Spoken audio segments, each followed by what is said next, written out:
This team went 21-0 in a region that's pretty competitive. 70% of the game lost is using boost. That's outrageous. I've never seen numbers this big.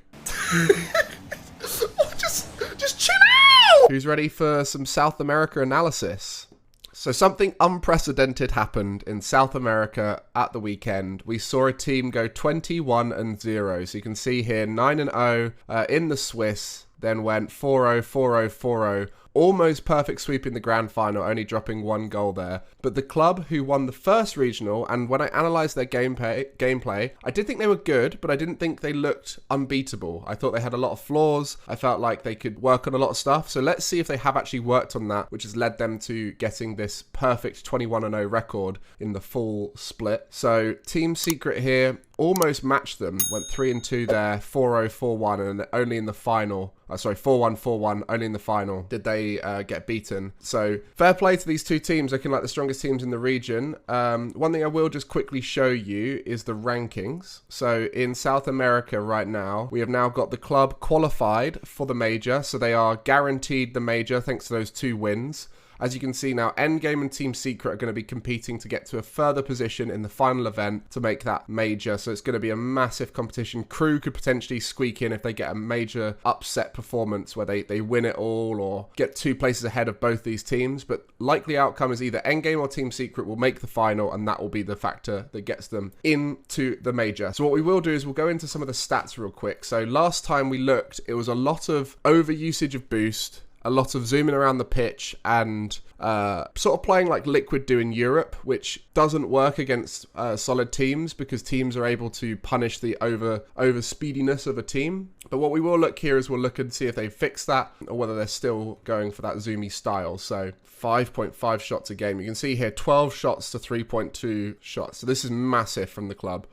Just absolute domination in terms of offense. Lost is having a really good performance here. Loads of goals from him. Lots of demos. Doesn't surprise me there's lots of demos. It's a very fast-paced region. So, demos will definitely be a part of their rotation naturally. Boost-wise, so Astromic's still a lot of boost per minute. Lost, yeah. Okay, so they are still just doing the crazy boost per minute. Lost is outrageous. Like, I've never seen boost per minute this high of any player. So, yeah, he's just pretty much holding boost the whole game. I don't actually know what holding boost constantly is. Like, I don't know what percentage of boost usage this is, whether this is constant or not. Because boost per minute... Right, let's do some Googling, right? I'm just going to do some research. Right, we're doing some maths real quick. I want to work this out. Custom game, private match. So if I just hold down boost and then score... Oh, we missed one! Okay, we're fine, we're fine. I looked away while we picked up a boost. Okay, at the end there we didn't use it, but that should be fine. Okay, we can do some maths just to check. 736 boost per minute. There's got to be a more factual way of us knowing what the maximum boost per minute is. I reckon boost per minute stat is based off of how many minutes of gameplay happened, right? That's what it divides it by. So I reckon 736. Okay, so then we go back. Look at this. It's not perfect, but 522 divided by 736. Literally 70% of the game lost is using boost. 70% of the game lost is using boost. That's outrageous. Like, even in the final, it's more than 70%. It's crazy. Oh, we're gonna have to watch this gameplay and see. Look, 777 use while supersonic. Oh, lost. This is outrageous. Bems has got pretty good boost management. You probably have to, right? If you play on a team with Lost, you have to be pretty good at managing your boost, and both Astromic and Bems have still got above 50 average. Secret are just not getting back, right? Like, Sad is... That's an anomaly level behind the ball there. Right, let's go on to this. Percentage behind the ball. You can see this is right at the bottom end of the percentage behind the ball spectrum. These stats are actually unreal, right? What I'm looking at here is I've never seen numbers this big. This team went 21-0 in a region that's pretty competitive. I just need to watch this gameplay.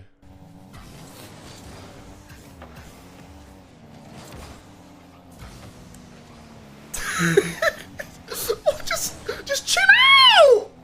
Just chill out!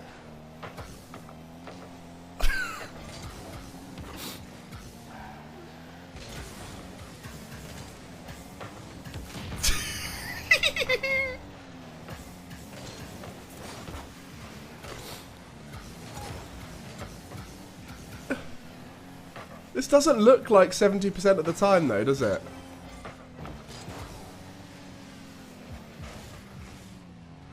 Yeah, good, Safwa. We're just watching the highest boost per minute of any player ever. This doesn't look like 70%, so I don't know how that stat has come through. Maybe boost per minute doesn't track very well when you just hold it down. I mean, it's a good goal. Fair play. Fair play. Yeah, I think there's something wrong with those stats. I don't think when you just hold down boost, it tracks it very well.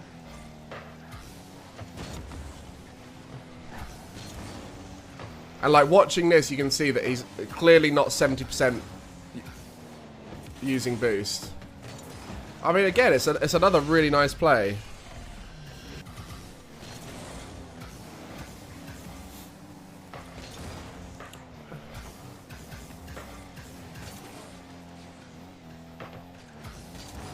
I mean, honestly, I just think the holding down boost method didn't produce very good results.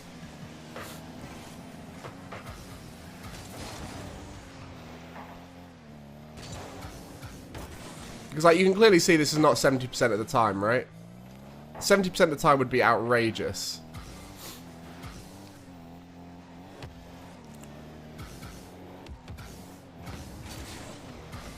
And while we're here, let me just go look at game 1 was 526. Yeah, it can't possibly track the stats correctly. Anyway, the only goal they conceded in this series was this one.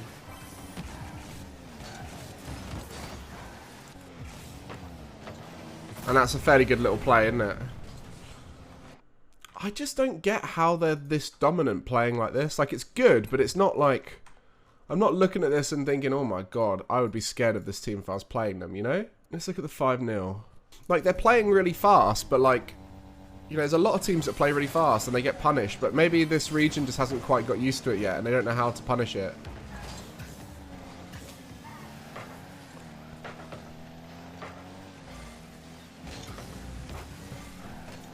Like, I'm not trying to take away from their 21-0 victory, because you still have to execute well. You still have to, you know, like, stuff like this. It's good Rocket League, right? Like, they're executing well. They're punishing mistakes.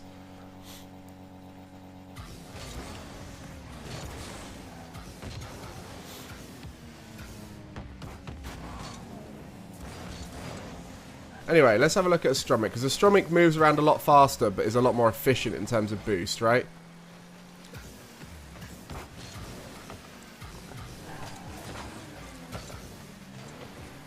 I see his movement style is a little bit more of that of a top level player. In terms of like the way he uses boost, the way he saves boost, and a little bit more patient. So Astromik's looking pretty good as a player, I would say. Yeah, Astromik right now looks good. I'd say Astromik is better than last time when we saw them. So Astromik's obviously playing a key role here.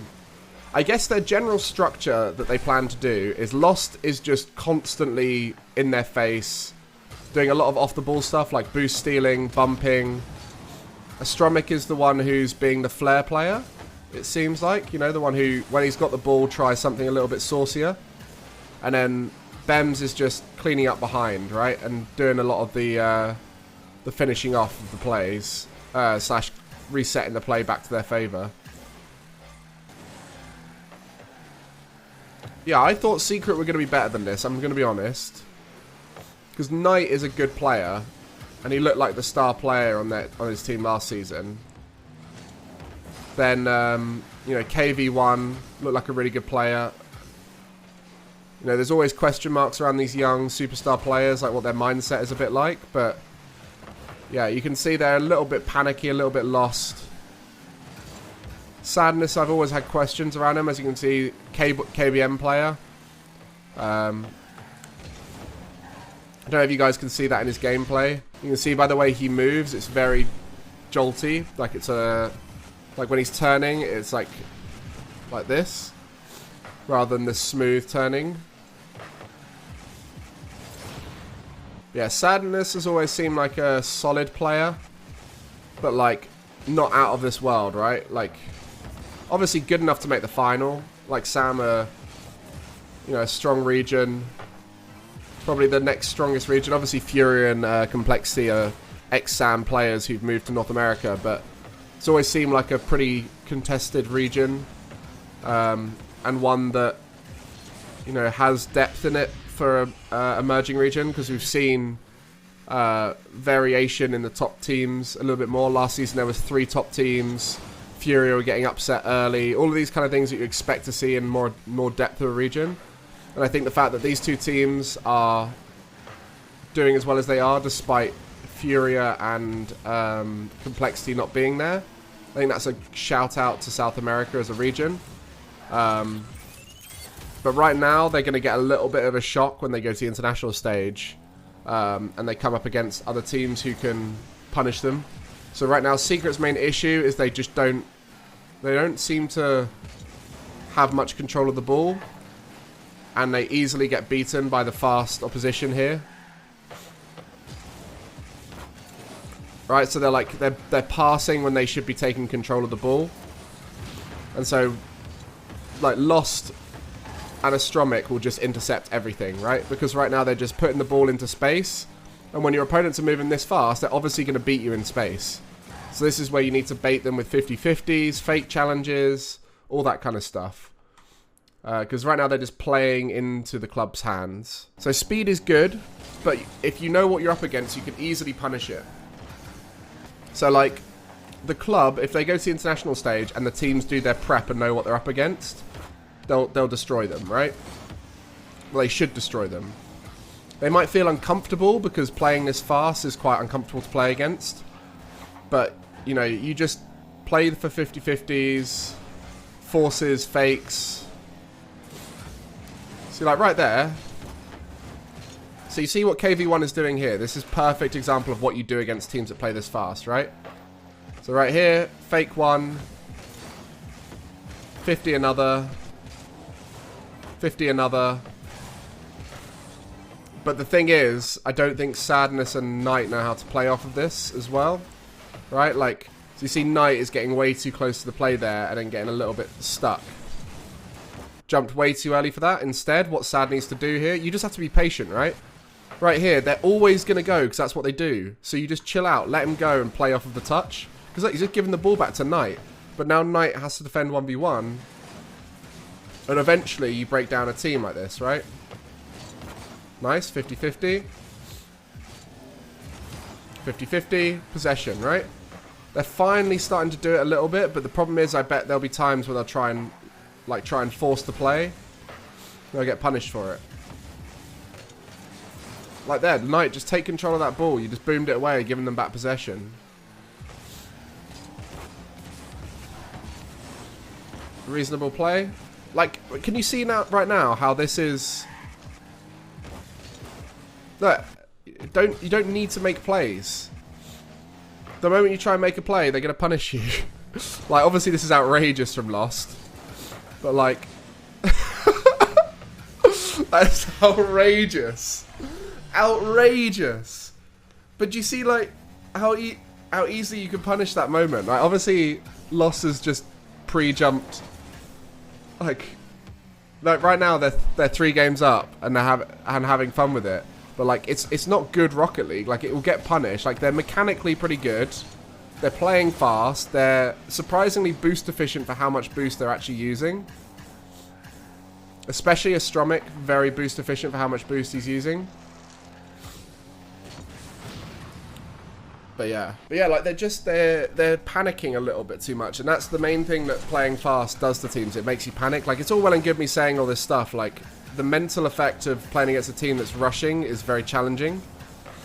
You've obviously got to worry about bumps. You got to worry about boost stealing. You got to worry about you know, all sorts of things. But like right now, look right here. This is a goal scoring opportunity. But this is where Bems has been doing well, as he's been defending solo pretty well against teams based off of the stats. Look, I think KV1 gets it. I think Knight and Sadness are struggling a little bit more. Because KV1 is going for the right options. But you can see Night and Sadness are just struggling a little bit more with that mindset. KV1 is a good ones player, so yeah, he'll be used to playing against players who rush. And just like setting yourself up in positions where you have multiple options and then choosing the right one.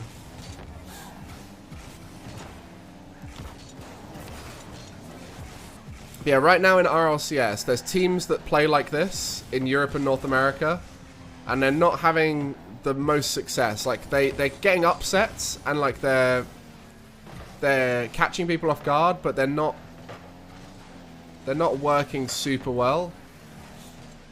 Does anyone know what the team is from Europe and the team from North America is that plays this way? This sort of like, I'm going to go super fast. There's a few different teams. Oxygen? No, it's not Oxygen. It's Liquid. Yeah, Liquid plays this way. With the Stromic, with Oski being like Lost, Ato being like a Stromic, and then Bems is kind of like how Chronic's trying to play now. Axel in Scrims is 10 times. I mean, Axel are a bit like this, to be fair, yeah. Nick, is this you not wanting to admit it's yourself?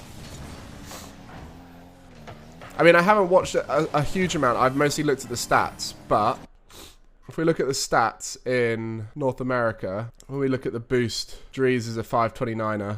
So maybe it's just Drees on Dignitas that does it, but yeah. Yeah, Delta and Andy are right, but like Drees is doing that high boost usage playstyle. And then Axel was the other team that's kind of like it. They got Gimmick as their speedy one. So yeah, there isn't a super obvious one in North America like there is in EU with Liquid, but I'd definitely say Dignitas and Axel potentially have that. But yeah, that was the boostiest boost team in the world.